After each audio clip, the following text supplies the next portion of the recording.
Hello everyone. రీసెంట్‌గా 'అఖండ 2' అంటే ఈవెంట్‌లు వేదికగా నిర్మాతలు మాట్లాడుతూ ఐబొమ్మ రవి పని అయిపోయింది. 'అఖండ 2' కలెక్షన్స్‌కి మేము సేఫే అన్నట్లు కూడా వ్యాఖ్యానించడం జరిగింది. నిజంగా ఇప్పుడు టాలీవుడ్ నుంచి వచ్చే మూవీస్ కూడా సేవ్ అయినట్టే. ఇదే అంశం మీద ఒకసారి విశ్లేషణ తీసుకుందాం. ప్రస్తుతం మనతో జర్నలిస్ట్ జగదేవ్ ఉన్నారు. వెల్కమ్ చెప్దాం. Hello sir. Hi Zakir. Sir, నిజంగా ఐబొమ్మ రవి వెళ్ళిపోయినప్పటికి కూడా ఇంకేం వెబ్‌సైట్లు లేవంటారా? అంటే అలా చెప్పలేం. ఇప్పుడు మూవీ రూల్స్ అని Yes, అవును. రకరకాలు ఉన్నాయి కదా.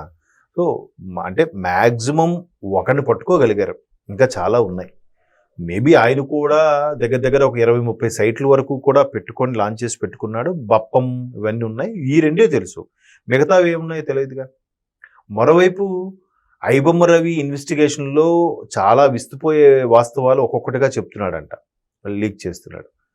అంటే ఈ సందర్భం ఎందుకు వచ్చిందంటే 'అఖండ 2' రిలీజ్ సందర్భం రేపు డిసెంబర్ 5న రిలీజ్ అవబోతుంది. Yes, sir. ఈ నేపథ్యంలో ప్రొడ్యూసర్స్, ఆచంట ప్రొడ్యూసర్స్ ఎవరైతే ఉన్నారో Mhm. వాళ్ళకి అడిగితే ఐబొమ్మ దొరికేశాడు కాబట్టి ఇంకా మీకు నిశ్చింతగా ఉంటుందా అని. ఇప్పుడు వాళ్ళు కూడా ఏం చెప్తున్నారు, ఒక దొంగతనం జరిగింది, దొంగ దొరికాడు అనుకుందాం. ఇంకా ప్రపంచంలో ఎక్కడ దొంగతనం జరగదని గ్యారంటీ ఇవ్వ కదా. ఒక దొంగ వాడు. ఇలాంటి వాళ్ళు ఎంతమంది ఉన్నారు ముసుగు వేసుకొని Yes, sir. బయటికి కనబడకుండా. అది మంచి స్టేట్మెంట్, కరెక్టే కదా. అవును. వాళ్ళు ఐబొమ్మలో దొరికేశాడు, మొత్తం ఇన్వెస్టిగేషన్ లో ఉన్న లోపల సెల్లో పడేశారు, హ్యాపీ. ఇంకా కాదు కదా. అట్లాంటి చూసి ఎంతమంది వస్తారు, ఎంతమంది ఏదో బాగుంది మనం ఇలాగ చేద్దాం, పోతే పోయింది ఏముందిరా, మహా అయితే 7 ఏళ్ళు జైలు శిక్ష, తర్వాత హ్యాపీయే కదా. ఇప్పుడు మొన్న అంటే మనుషుల యొక్క ఆలోచన ధోరణి మారిపోతుందండి. Yes, sir. ఇప్పుడు మొన్న తీన్మార్ మల్లన్న గారు ఒక వీడియో పెట్టారంట, ఎంతవరకు నిజమో తెలియదు. ఒక వ్యక్తి 30 కోట్లు తీసుకున్నాడంట Mhm. లోన్, అది చెప్పి ఇది చూపించి ఏదో మొత్తానికి లోన్ కట్టలేకపోయాడు. కట్టకపోతే ఏం చేశారు, అడిగి 3 ఏళ్ళు జైలు శిక్ష అంట. Mhm. పోతే పోయింది కదా, 3 ఏళ్ళు జైలు శిక్ష అనుభవించి వచ్చేస్తే 30 కోట్లు, తర్వాత హ్యాపీగా బిందాస్. ఈ 30 కోట్లు ఏం చేశాడు అంటే అలాగ ఉంటున్నాయి కొన్ని కొన్ని కేసులు, చట్టపరంగా తీసుకునే చర్యలు. దానివల్ల వాళ్ళు మహా అయితే 3 ఏళ్ళు మంది కాదనుకుంటే తర్వాత 30 కోట్లు ఎంజాయ్ చేయొచ్చు కదా అనే ధోరణిలోకి వెళ్ళిపోతున్నారు మనుషులు. నేను ఇప్పుడు చెప్పే ఉద్దేశం అది. సో ప్రొడ్యూసర్ గోపి ఆచంట వాళ్ళు కూడా ఏమంటున్నారంటే, ఏం జరుగుతుందో ఎవడు తెలుసు, ఇంకెవడు పుట్టుకొస్తాడో, ఇంకెవడు పెడతాడో వీడిని చూసి, లేకపోతే వీడు ఇంకా ఆల్రెడీ నేను ఏ రోజైనా దొరికిపోతే మీరు సైలెంట్గా వేరే సైట్లు ఓపెన్ చేయండి, పలానా సర్వర్ని పలానా బేస్లో ఉండే అక్కడ నెట్వర్క్ని వాడుకొని మీరు చేయండి అని కూడా చెప్పొచ్చు కదా. Yes, sir. అంటే చాలా అంటే 100 ఉపాయాలకి అనంతకోటి దరిద్రాలు అన్నట్టుగా ఏదో ఒకటి పుట్టుకొస్తుంది. వీటన్నిటికీ చెక్ పెట్టాల్సింది ఎవరు, చేయాల్సింది ఎవరు, అధికారుల Mhm. కాదే, మళ్ళీ అల్టిమేట్ గా ప్రజలే. Yes. ఆ ఐబొమ్మ రవి అంతగా చేయడానికి కారణం ఏంటి, అరే కొన్ని లక్షల మంది చూస్తే ఐబొమ్మ రవి ఐబొమ్మ ద్వారా సినిమాని, అందులో ఆయన ప్రమోట్ చేసే 1x బెట్ ఏదో బెట్టింగ్ యాప్స్ ఉంటే వాటికి ఏ ఒక్కడైనా అట్రాక్ట్ అవ్వపోతాడా, Mhm. వాడు 1 లక్ష 2 లక్షలు పెట్టి తగలెట్టుకోపోతాడా. 1 లక్ష 2 లక్షలు ఏంటి, 20 లక్షలు 30 లక్షలు తగలబెట్టుకొని సూసైడ్ చేసుకునే వాళ్ళు కూడా ఉన్నారు కదా. Yes, sir. అవును. సో ఎంత బెనిఫిట్ చేస్తున్నాడు వాళ్ళకి, వాళ్ళ దగ్గర నుంచి ఎంత తీసుకుంటున్నాడు. కేవలం ముందుకు కనబడుతుంది సినిమానే, దాని వెనక కింద 1x బెట్ ఏవో వస్తుంటేవో. అవును. ఎవరో మొన్న ఫోన్ లో చూస్తుంటే నేను చూశాను, ఇదేంటిది అంటే అది యాడ్స్ అండి అన్నట్టు అంటున్నారు. ఫోన్ లో చూస్తుంటే ఓకే. మెట్రోలో వెళ్తుంటే ఒక రోడ్డు ఫోన్ లో చూసుకుంటున్నాడు ఆల్రెడీ. ఏంటి అవి అని అడిగితే సినిమా దాని కింద ఓకే.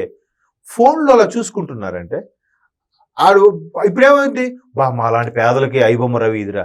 సరే, థియేటర్లో రేట్లు తగ్గించండి, మల్టీప్లెక్స్లో ఉండే రేట్లు తగ్గించండి, ఇంటర్వెల్లో ఉండే స్నాక్స్ తగ్గించండి అంటే ఎందుకు తగ్గిస్తారు? మళ్ళీ ప్రజలే కదా, మనలో ఒకటే కదా వాడు. అక్కడ సైకిల్ స్టాండర్డ్ ఉన్నాడు, లేదా స్కూటర్ స్టాండర్డ్ ఉన్నాడు. అక్కడ కొన్ని థియేటర్స్కి నేను చూశాను, సిటీ సెంటర్లో ఉంది ఒక థియేటర్, పేరు చెప్పను, హైదరాబాద్ సిటీ మీద టాపు లేదు, ఏమీ లేదు, బట్ 20 రూపీస్. సమ్మర్లో అయితే భయంకర మండు టెంట్లో ఆ సీట్ కాలిపోతుంటది. Mhm. కొన్ని సందర్భాల్లో ఆ వేడికి పెట్రోల్ అంటుకున్న సందర్భాలు కూడా ఉన్నాయి. Mhm. దానికి ఎవడు వెరిఫికేషన్ చేస్తాడు, ఏ ఇన్స్పెక్టర్ వెళ్ళి దాన్ని చెక్ చేస్తాడు చెప్పండి. Mhm. ఏసీటీఓలు ఎవరు వెళ్ళి దాన్ని ఇన్స్పెక్ట్ చేయొచ్చు అంట, వెళ్ళరు. వెళ్ళినా వాడికి అందాల్సిన వాడికి అందిపోతాయి. Mhm. ఎవరు మారాలి ఇక్కడ? ఆ అధికారి ఎవడు, మీ పక్కింటోడు కాదా? ఆ సైకిల్ స్టాండ్ పాట పాడుకున్నాడు ఎవడు, నీ ఎదురింటోడు కాదా? మారాల్సింది మళ్ళీ ప్రజలే. వాళ్ళు అదే అన్నారు, అది ప్రజల్లో నుంచి చైతన్యం రావాలి. Mhm. ఎప్పుడు వస్తుంది? రాదు.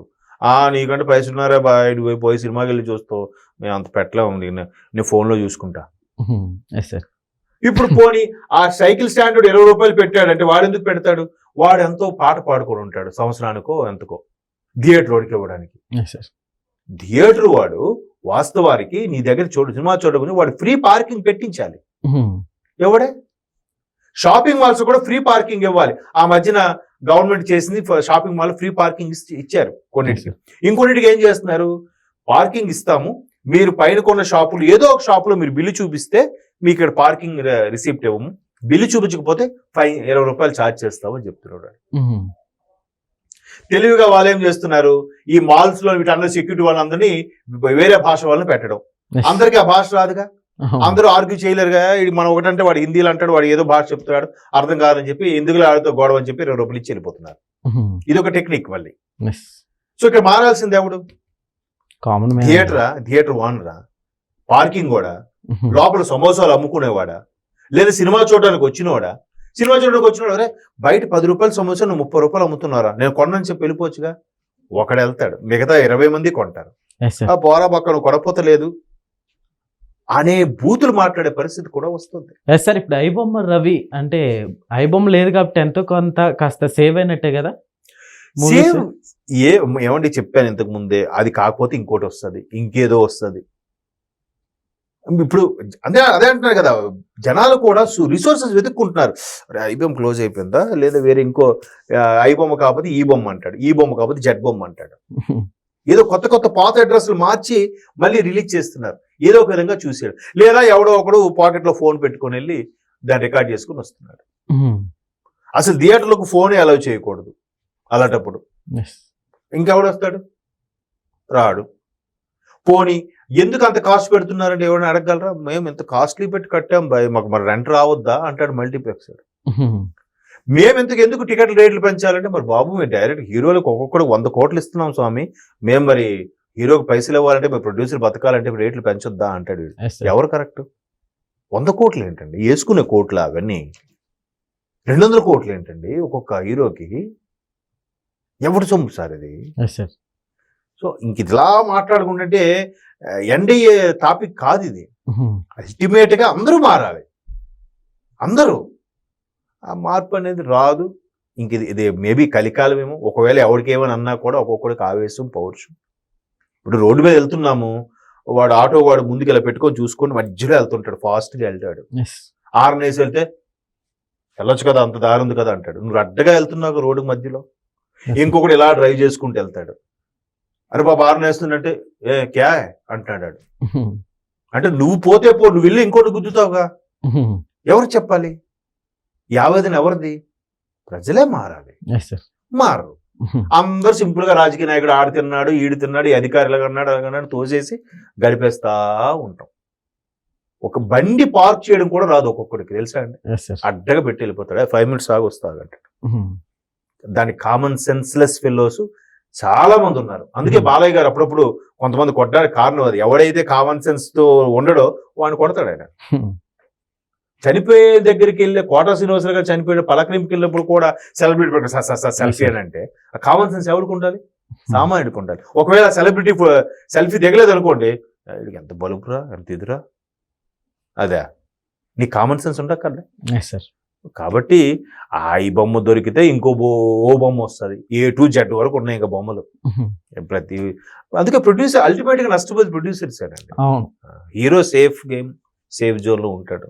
ఆర్టిస్టులు కూడా పేరు వచ్చిందా, వాడు ఇంకో 10 సినిమాలు బుక్ అవుతాయి. లేకపోతే ప్రొడ్యూసర్ అనేవాడు అంతరించకపోతే సినిమాలు ఎవరు ప్రొడ్యూస్ చేస్తారు? సినిమా మీద ఆధారపడి ఇన్ని రకాల సైట్లు, ఇన్ని రకాల బ్లాగులు, ఇన్ని రకాల సెక్టార్లు, ఛానల్స్, ఇవన్నీ ఏమవుతాయి ఒకసారి ఆలోచించండి. అవును, అది ఎవ్వడికి అర్థం కాదు. నెక్స్ట్ ఇంకా మనం ఒక్కడ మారితే మారిపోతామా? అది నడుస్తూనే ఉంటుంది. Okay sir, thank you.